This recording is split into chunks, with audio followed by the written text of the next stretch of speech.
Well, hello. What's up, Cubs Nation? It's Brandon Tracks Hiatt here on Tracks on Cubs by Chicago Sports Podcast.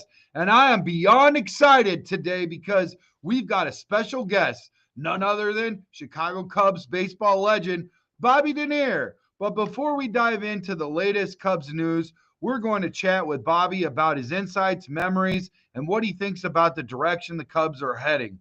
But first, let's talk about that Ryan Brazier trade. Oh my.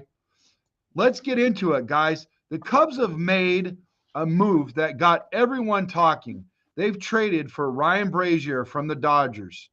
This isn't just any trade. It's a strategic play by Jed Hoyer to fortify our bullpen without breaking the bank. Brazier, who had a solid 3.54 ERA last season with .96 whip in 28 innings, is more than just another arm. He's known for his mid 90s fastball and his ability to limit walks, which is exactly what our Cubs need to support our ace closer, Aloise. The cost? A player to be named later and some cash, making this a smart, cost-effective deal that could pay dividends.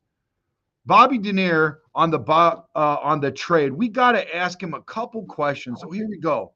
Bobby, what's your take on adding someone like Brazier to our bullpen? Yeah, we're all kind of victims of our own experience and my experience, in back in the way back, and we had, of course, Dallas Green running the ship.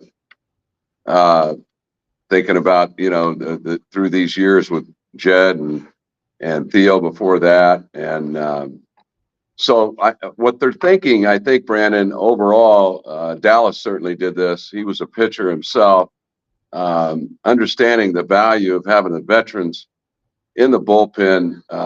It's highly critical to success. And I think back in our day, we had a good group of that sort of pitcher in our bullpen. Warren Brewstar, Tim Stoddard, George Frazier, along with, of course, Lee Smith. We were pretty bulky in years of service. I mean, we didn't have rookies out there. I think it's difficult. Yeah, breaking a guy in, as a fifth starter, long man, I get it. But the guys you want to close out the game to get your closer, Brazier, he fits right in nicely. Okay, cool. Yeah, I was a little worried about that. I wasn't quite sure. He's a little bit longer in the tooth. Can you walk us through what it's like as far as a guy that pitches a few balls as the difference between that and being a starter? Can you have you found out that like pitchers can go longer if they're not pitching a full game and just coming in off the bench? Does that help, or is there something to look at with that too also? Well, the game's evolved. I'm not naive to that, and of course, starters don't they don't have the same longevity, if you will. Back in our day, of course, the guys were going 7, 8, sometimes complete games. But the I understand the template they work from today. They really value. That it's almost inning by inning after, we'll say, after the first 5. If you get 5 out of your starter, you had a good night. And then from there, you build the win. If you got a lead, you're able to close down those last 12 outs. They look at it differently. I mean, Lee Smith, he was going sometimes 9 outs to get the save. That's much different than the way it's designed today. So, you certainly need depth. And really, I think the main thing is health. And of course, the bullpen, you start out, however you start out in spring training, you want it to look a certain way. But you always have in mind that come All-Star break, we get into the second half, you may add a piece or two in that bullpen. That's not unheard of for sure. So part of my programming, I'm multitasking. The Facebook has changed a little bit, the landscape on how you set up. As you go live, you have to, and we're going to get used to each other with this. We've done some shows live before, and then also across, abroad, with Zoom and all that. So basically, what's going on is I have to hand pick one by one each and every Cubs Facebook group in order to invite them to our show. So it's like the good thing about you is I know you've got plenty of information, plenty of knowledge. So that helps me get through my long list of invitations. You know what I mean? Sure. But so if you ever see that in the future, that's what's going on. Okay. And I wish I had a guy that does that. And in the future, we just might wink, wink. So that way we could focus on, some things. But man, I'll tell you what, a player to be named later in some cash consideration. I haven't heard of the player to be known later, but it doesn't seem like it's going to be something that's going to be upper tier high end that's really going to hurt us. I think this could be Well, a sneaky move. you know what happens is I think there's a timetable. Don't hold me to this, but in some cases, I know for a fact they'll wait for the results of the season before they select that player to be named later. If that's the case, if Brazier has a great year, then of course they're going to pluck a little better prospect out of the Cubs organization as that player to be named later. Right. If there's not, if there's a shorter time frame involved in that deal, they may have until the All-Star break. I don't know. The details that's where the devil is. Does it happen usually right away, or could it happen way later down the road? Well, that's what I'm saying. It could happen after the end of the season. Okay. Where then they value what Brazier brought to the Cubs, and therefore now they select that player to be named later based on what value he brought to the Cubs. Of course, if he is lights out, they can go to a higher end prospect as that player, versus if he has a bad year, gets hurt or something, then they get a lower kind of player on that list of prospects. So I'd have to look at the details. They're complicated sometimes, Brandon. No, and you know what? I'm a little worried about this. I'm a little concerned now because the way you're unpacking it's got me a little nervous. I'm like, can they just say, "Oh, I'll pick Bobby Denier. He's our guy to be named later." Or is there already a lineup where they both have to agree on these terms? If they make this mark and all this and that, okay, cool. Handshake, sign it, and then let's wait and see what happens. Is that what you're saying? It could involve a half a dozen players that are potential players to be named later, where you've got a couple maybe at the high end. Yeah. Where Brazier had a great year for you. Yes. And now you got to give up a higher end prospect. Maybe they have a pick between one or two. And then maybe if he didn't have a good year, maybe you have a pick of 3 or 4 that are lower on the prospect, hierarchy. So, yeah, it just depends. I'd have to look at the details. They have magical ways of creating these trades, and one of the little details could be key because maybe they're after that particular prospect and they're hoping Brazier helps them, and then they snatch that guy. So yeah. I got you. Makes sense. Hey, I'll tell you what. I think this is a good selection. I don't think it's going to cost a lot. I hope not, because we still got to wait to be known for the player to be known later. But at any rate, I would love to get, and we do have anybody from the Dodgers. They front to back, man, they're a good organization, and this guy could definitely help. And I'll tell you what, Bobby.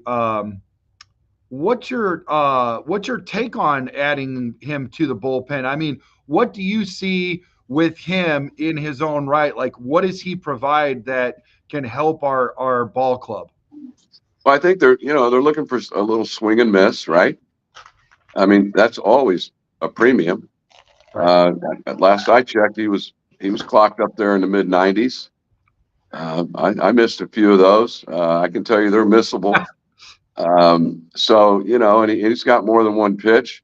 He can throw for strikes. So, I think as far as what he's armed with, I think, he brings what any general manager or president of baseball operations would desire in a bullpen piece. I mean, we all know the game's evolved into, one thing the Cubs lacked too last year.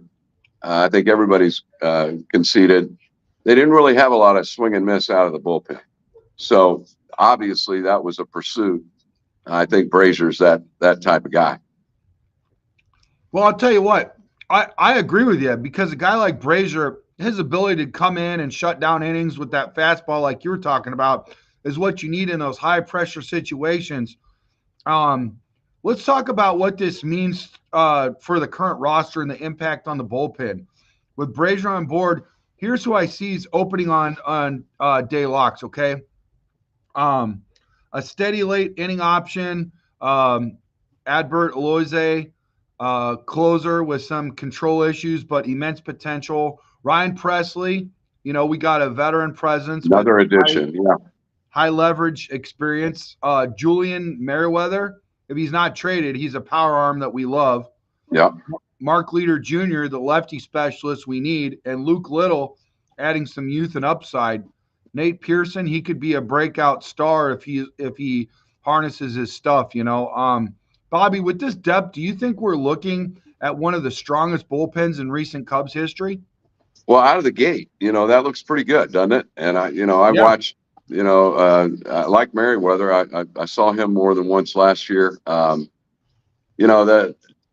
I'll always remember those that were obviously smarter than me talking about pitching, and they always reserve kind of the right to build the bullpen in the first half and then add to in the second half. Now, just because we leave out of the gate a little stronger than we have been in the past, I don't think that's a bad thing. I think that's a good thing because really the less you have to add, the better. I mean, if you already like what you have, everybody stays healthy. That's one of those, cross your fingers. But Right. I'd much rather have that than not have that. So, yeah, I like it. Yeah. I like how you worded that. I'd rather have it than not have it, Yeah, What could it hurt, right? What could it hurt? that's right. So, we'll see how it plays out. But, it's daunting, as 162. We got about 30 days in spring training. You just kind of hope you get out of the gate with what you vision getting out of the gate with, and then we'll go from there. But right now, it looks good. I should have asked you if I could have showed some of those pics that you shared with me where you're at and what's going on, but that's kind of stuff that we got to talk about in the green room. But that would have definitely added some color to the show. If not, last week at Fantasy Camp, Cub Fantasy Camp, I had a blast. Tell us about it. Well, quickly, it was rekindling. Hadn't done it since 2020 because of a variety of reasons in between, COVID, of course, and then Randy Hundley retired from doing the fantasy camp. So a bunch of campers got together, a couple in particular, and they got it rekindled. We had about 15 of us former players down there. It was an absolute joy. We brought some youth for the world champion fans like I am. Miggy Montero came. Sean Dunston, one of my favorite teammates, Ron Say, Jody Davis, Ray Burris, Fergie Jenkins, and Mickey Morandini was a blast. We had a great group. Ed Lynch joined us to bring that general manager perspective. It was a bit of a Griswold for me to tie it into a bow. I had two of my boys actually playing in the camp in their mid-40s, and three of the grandkids and a couple daughter-in-laws, and we made a Griswold trip out of it and had an absolute blast. That's funny, man. That's great. Man, you know what? You're living our dream. So that's great. Next time we'll share some pictures. You and I will, we kind of put this together last minute, but next time we'll throw some pictures on there because that's special. That's some really good times, man. I know all the Cubs out here that are here abroad on XApp, Twitter, Instagram, Facebook, everywhere. They would love those pictures that you sent me. So like I said earlier, we're talking about depth being key, especially in the bullpen. It sounds like the Cubs are building something special, much like the teams that you played on in the 80s. I mean, looking ahead at this Alex Bregman, I mean, my God, dude, I'm really excited about this right now, this connection. Let's shift gears over to him really quick, okay? The Brazier trade might just be the precursor to something monumental. The Cubs are in the thick of it for Bregman, with reports of a unique contract offer around 4 years and $105 million. This isn't just about adding a third baseman, it's about transforming our lineup into one of the most formidable in baseball. Imagine this lineup, man.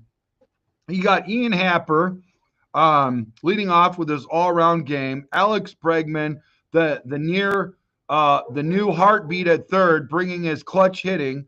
Cody Bellinger, power and defense in center. Seiya Suzuki, right field with star potential. Michael Bush, hopefully stepping up at first. Dansby Swanson, the shortstop leader we all admire. Pete Crow Armstrong, the future of center field. Matt Shaw, the rookie, ready to shine at second, and Miguel Amaya behind the plate, ready to grow. I mean, Bobby, how Well, significant would a player like Bregman be for the Cubs? well, now correct me if I'm missing something, but last I checked, Bellinger's gone, Tucker's in right, Crow Armstrong in center. Is that right? Yeah, you're right. I had Okay. that mixed up. I apologize. I got No the, worry. yeah. No worry, because we both love Cody. But the other interesting twist there, I like Bregman. I mean, he's a doubles machine, clutch hitter. You mentioned it, excellent third baseman. Um, I'm a little selfish. You know that. I'm already thinking PCA needs to evolve into our leadoff hitter playing center field. I like that Yeah. for his future. You got to earn it. Take that job, make it so difficult, on council to take him out of that, top of that lineup because he's doing the job. So that's what I'm hoping happens. And then from there, you got Tucker and Bregman and the meat of the order, including Suzuki, maybe DH and Hap at the top, then Crow Armstrong. But I like seeing some speed at the top. I mean, it's a personality of offense that I love. Yeah. And it makes the middle of that lineup more intimidating because these guys are a threat to run in front of them, whether they do or not. It causes distraction. And I know from talking to those guys I played with, Sandberg and Matthews and Moreland and Durham and Say, and they loved it because it just creates that little bit of edge the pitcher has, split concentration. And that's what crooked numbers are all about, Brandon. So however it evolves, fine. One little twist. If it's not Bregman, Bertie told me that maybe my old Phillies might be talking a little bit about Eric Baum. Eric Baum, Really? yeah, he's in the conversation.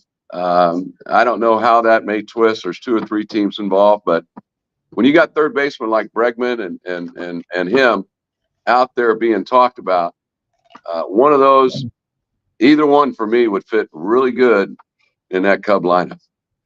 And I want to get back to when you had to correct me because rightfully so. I do this with the Cubs every once in a while. I'll interchange names, like I'll say Justin Fields or Montgomery, and all this kind of stuff. And I get in over my skis on it, but I do. Hey, I'm as guilty as you. I could see the guy. I know who he is, but then the comfortability of having that name just roll right off, and he'd been here for a few years, and whatever. Yeah. But yeah, thank you. Iron sharpens iron, right? So Nico Hoerner, what happens with that guy? Could he be traded for a starting pitcher to balance out the books?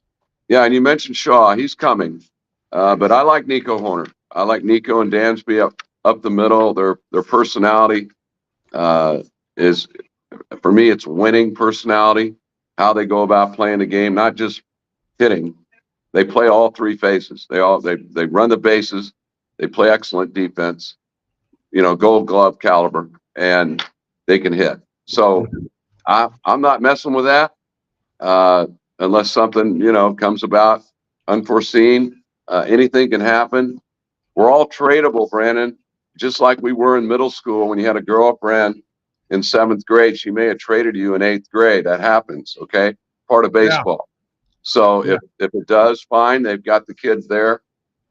Maybe they think he's ready. I haven't seen Shaw in recent times where I can make a call on him, but I have watched Nico, and I like Nico Hoerner. Yeah, me too, man. I love the guy. And I'll tell you what, if it all comes together, we could also see something special of guys we already have in the building just by a little bit of help and a little bit more, attention to detail and reps leading retention with our new coach. I love the guy. And, here's the deal. And you were the one that first really talked to me about what we had. But Shaw, I see him, as a second baseman, you know, a part of a really dynamic infield. I think it's going to be great. But with these potential moves, what advice would you give to the young players on the roster? What would you tell them if they were listening?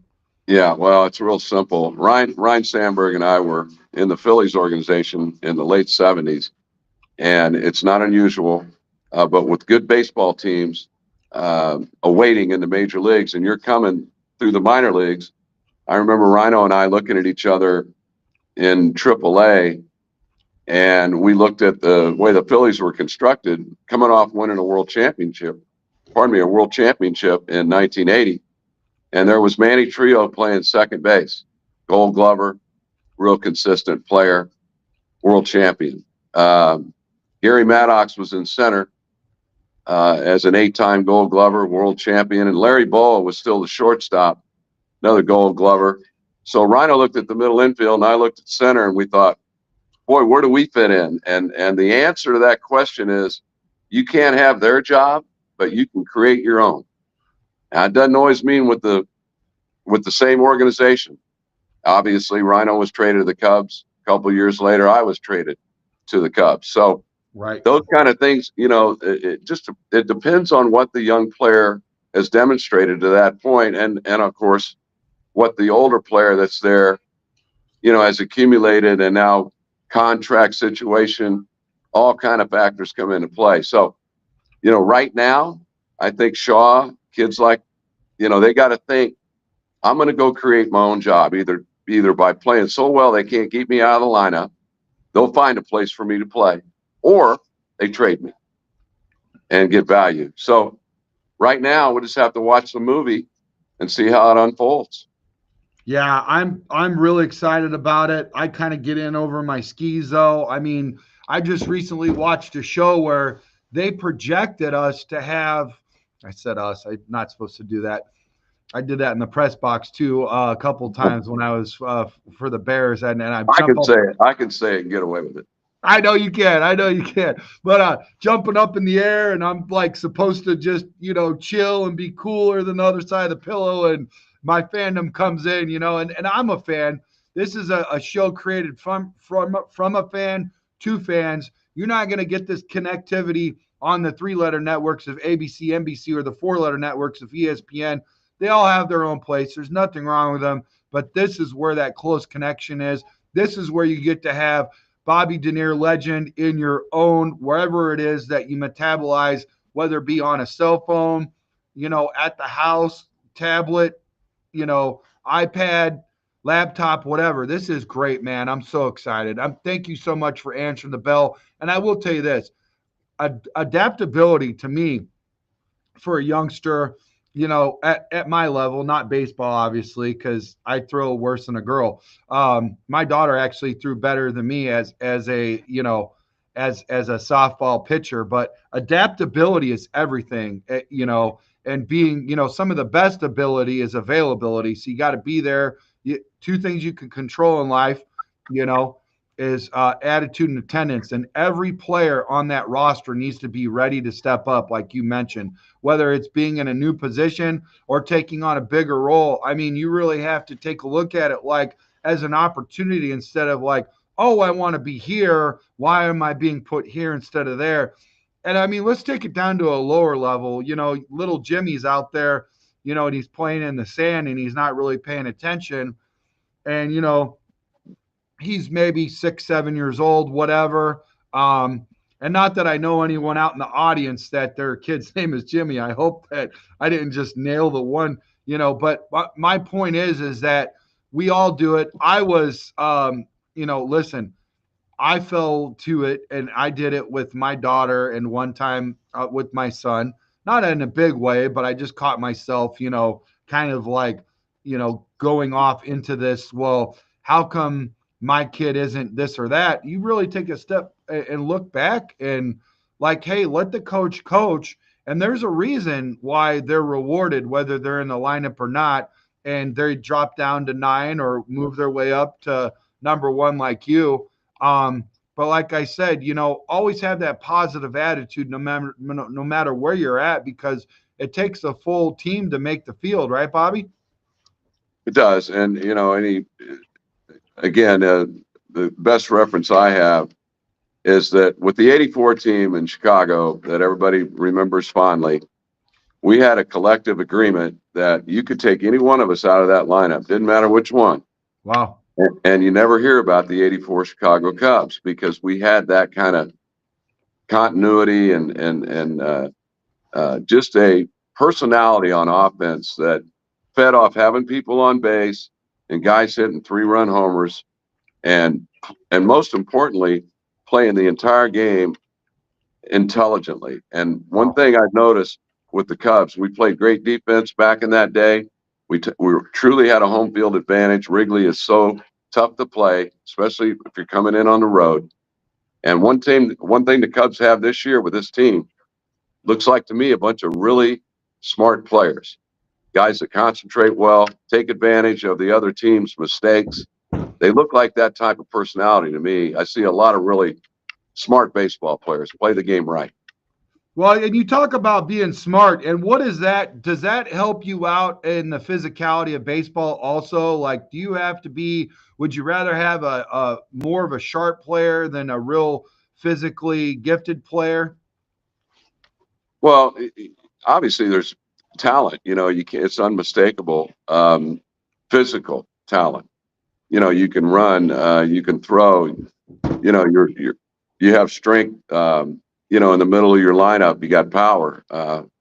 All those things come into play, but neck up is the most important element that separates the teams that win from the teams that don't. And Right. because there's so much talent, Brandon, in the big leagues, granted, there's an upper echelon of teams. We could probably name a half a dozen teams right now that are a true threat going into the 2025 season, but you could probably extend it out to 10 if you find a team. Yeah, granted, we don't have, maybe we're a type of team that doesn't have maybe the high dollar players as like the Dodgers may have or the Yankees, but we got a bunch of really smart baseball players who play all 3 phases of the game. So you can have Stanton and Judge and those wonderful players they have in New York or in LA, Ohtani and Betts and on and on. But if you don't play all 3 phases and play smart, you make the plays, your routine. You don't give the other team extra outs by kicking it around and making mistakes on defense or the bases. You can't make a lot of mistakes on the bases because now you're eliminating opportunities to score. So the teams that play smart with talent, those are my kind of teams. I just love watching them. And I think the Cubs are starting to set up, a front porch anyway, like going into spring training, we open the door and there they are. And I like how they look at this point with that one disclaimer. And that's it. Okay, fine. We got to go find a third baseman. So, and walk me through Craig, because I know when I was asking you a bunch of questions, I was really excited. I'm like, okay, we're getting them from Milwaukee. This is great. Does it take more than a year to get dialed in for your skipper to come in here and change some stuff around? What are his strengths? Do you think he's going to have our team humming and playing smarter? Well, I think he hit the ground running last year. He's not naive to where he was in that moment. But I think anytime you go to a new place, you come back the second year and all that familiarity, you're familiar with your locker right down to the drive to the ballpark. I mean, the time and space that you're in and day out, it takes a little while to kind of get on top of that. But I think Craig Counsell's he's a wonderful manager. He's proven that. I certainly liked him as a player. I don't know him, but I briefly met him. Yeah. That's not an issue for us in any way, shape, or form. Management, if you will, I think we're in a pretty strong position in that regard. Yeah. And I think, looking through and sifting through and seeing who you really got, because you get a lot better look through those 162 games when you're on the roster as a skipper, as opposed to just game planning for him throughout the season. You know what I mean? It really he's really got to do his due diligence and sift through everything, including the back end, through minor league and all that. I mean, take us through what that means, and then we're almost to the point of concluding, and we're just going to go through a couple key comments, and where this is the part where we give it to the chat, and so you could hear and have some back and forth with them, that extra touch.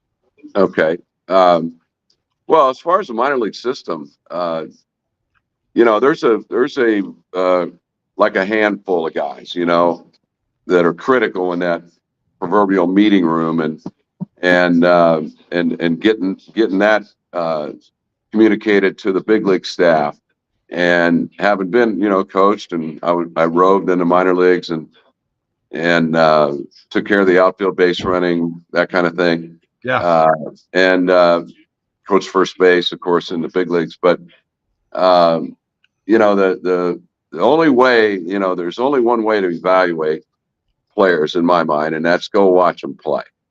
They will tell you who they are, and it takes a while. There's not a snapshot in one night. We go to a ball game, say, "Oh, I like that guy. He must be, he must be the greatest thing since toast."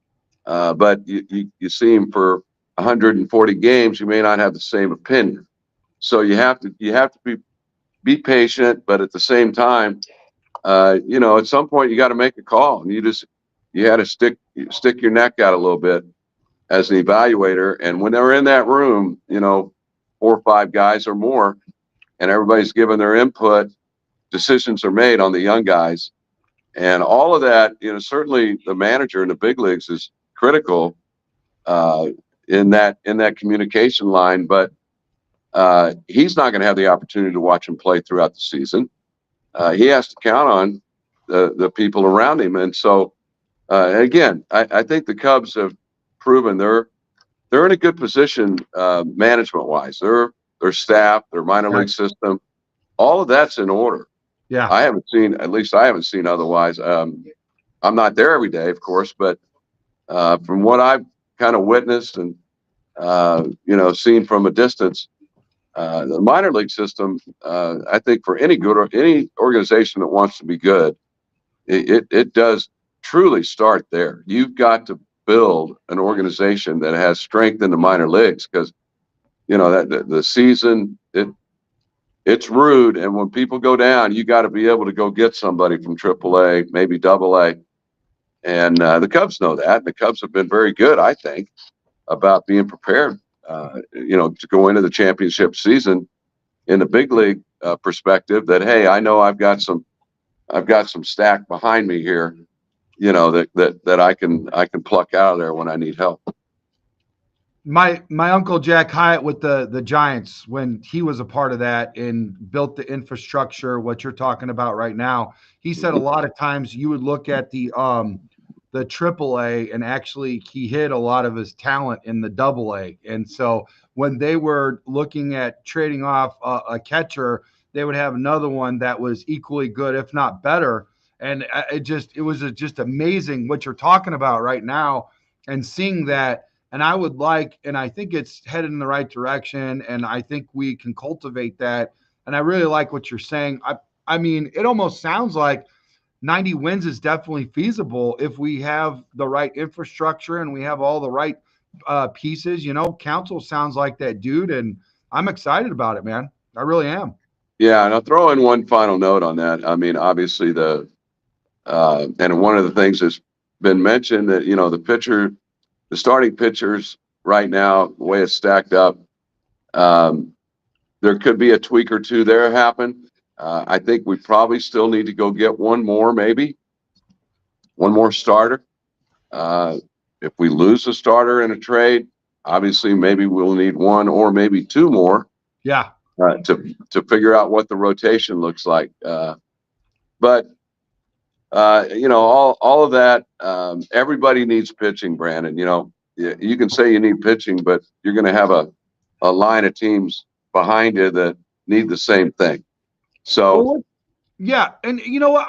I'd be remiss if I really didn't get. What's your take on this guy? What's your take on Bregman? Do you think that it's really that big of a deal that we go get him, or you think we're going to be all right? Or how much would this shape our ball club? well, Bregman and I'll mention Bohm too, because they're both being talked about. They're two completely different looking players. Of course, Bohm's about, I don't know, 6'2", 6'3". He's pretty gangly. Bregman's not. He's short, stocky. But one thing they both do is they pound the ball from alley to alley, and they hit doubles and drive-in runs and hit some home runs too. So they both, for me, the stickler is always, well, can they play? And I say that affectionately. We know they can hit, but they can both play. They both play excellent defense, run the bases well. They can play the game. So you're not gonna, I don't know. I can't really pick one right now that I like better than the other one. They're different type of players. Bohm, he hits a lot of stuff high in the air that, he's got tremendous power, a lot of leverage. Bregman's more of a line drive hitter. He pounds a baseball too, though. And one thing they mentioned was, he's not going to hit as many doubles at Wrigley Field. I say BS on that, pal. He's going to hit plenty of doubles at Wrigley Field. Granted, we don't have the short porch there that they did in Houston and left, but you and I both know in June, July, August, and that wind starts blowing out. Yeah. At that 360 something to left center, Bregman, on the right day, Brandon, you could hit one out of there. Okay. When that wind's blowing straight out, you ain't seen me hit yet, but hey, even I hit a few when the wind's blowing out, and it's doubles down the line, doubles in the alleys. So I don't worry about Bregman in that regard. I'm going to drive you around just so I could feel good about myself. I've never heard anybody say I could hit one out of the park. Yeah, well, when it's blowing out 15 mile an hour or whatever at Wrigley, yeah. Cubs fans, this is a moment we've been dreaming of, guys. The Brazer trade might seem like a small step, but it's a part of a giant leap forward. The energy, the passion, the anticipation, it's all building towards what could be a very thrilling season. We're not just hoping for a wild card. We're aiming for the division crown, maybe even more. So does the Brazier trade signal bigger things ahead for the Cubs? You bet it does. It shows intense strategy and a hunger to compete at the highest level. Keep your eyes peeled, your eyes open, and your hearts ready, folks, for what might be one of the most exciting off seasons in recent Cubs history. Thanks for joining us. And now this is a favorite part. You ain't going to get this on the 3-letter network, ABC or NBC, 4-letter network of ESPN. Right now, you get to share your thoughts. We're going to pull you up on the screen with your word, your picture. Bobby Dernier, Cub legend Bobby Dernier, is going to see what you have to say as a Cub fan, man. This is very exciting. Let's get into it. Here we go. At the top of the order, we have Keith Sperry, diehard Cub fan. He goes, Cubs are not getting Bregman. Oh, okay. Tell us how you really feel. He says their best chances was about 4 days ago before the Alonso signing. Shaw will work perfectly fine at third. Let's see what's Darius got to say.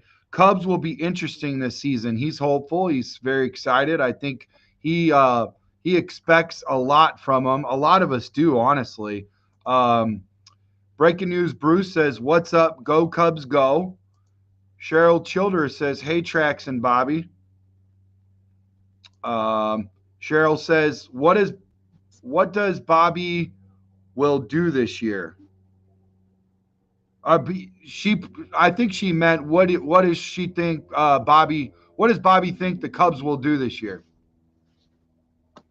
You want me to answer that? Yeah, please. Well, I'm no Nostradamus, but I'm predicting the Chiefs to win Sunday. I know that's dangerous, but but I'm from Kansas City, so I have to predict that. I was talking to my buddy Jerry Lasky, and we both decided. I think if I have to, I think you hit it. You kind of touched on it, Brandon. I think the Cubs are capable.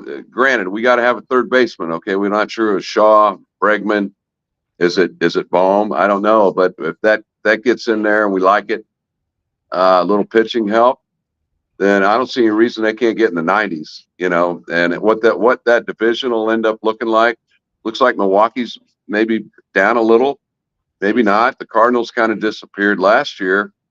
Right now, the Cubs, I think, are the favorite to win the division already. So, and that's always, precarious. But, if the team comes together like we've talked about, I don't see any reason they can't get in the 90s and then get in the tournament.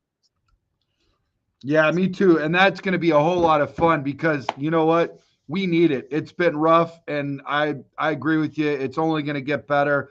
We've got so many comments out there. We'll finish with one promising and positive one. Cheryl Childers, she does all of our birthdays, all our meals. She's the hardest worker in the building.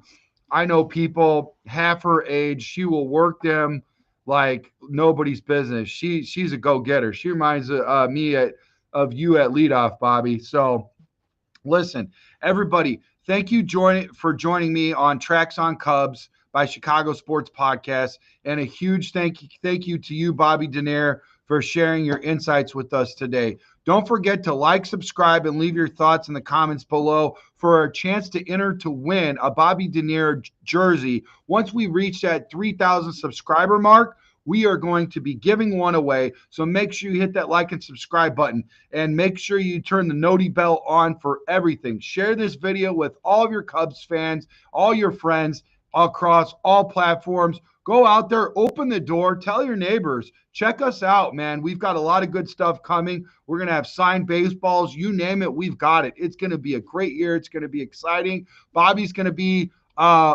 he's always been a friend of our show. We've done a lot of, live events. We've got more to come, and we're going to be doing stuff, a lot of stuff online. Maybe he'll surprise us, bring in a friend. Who knows what's going to happen? I mean, could you tell him a little bit about where you are really quick, Bobby, before we let him go? Yeah, and I do have to run. I'm a little late for the cocktail party. Kind of hate Gotcha. Rubbing it in, but I'm in the middle of a golf tournament in Florida here at the Floridian with my good friend Jerry Lasky, and so we had our kind of practice round today, and tomorrow's the big start. Yeah. So we're heading up for some dinner here at the country club, and kind of living the life of Riley here at the Floridian, no doubt. That's awesome. Thank you so much, Bobby. And don't forget to like, subscribe, and leave your thoughts below. Let's keep this Cubs train rolling with all the passion and energy that we've got. Go Cubs, go. See you later, guys.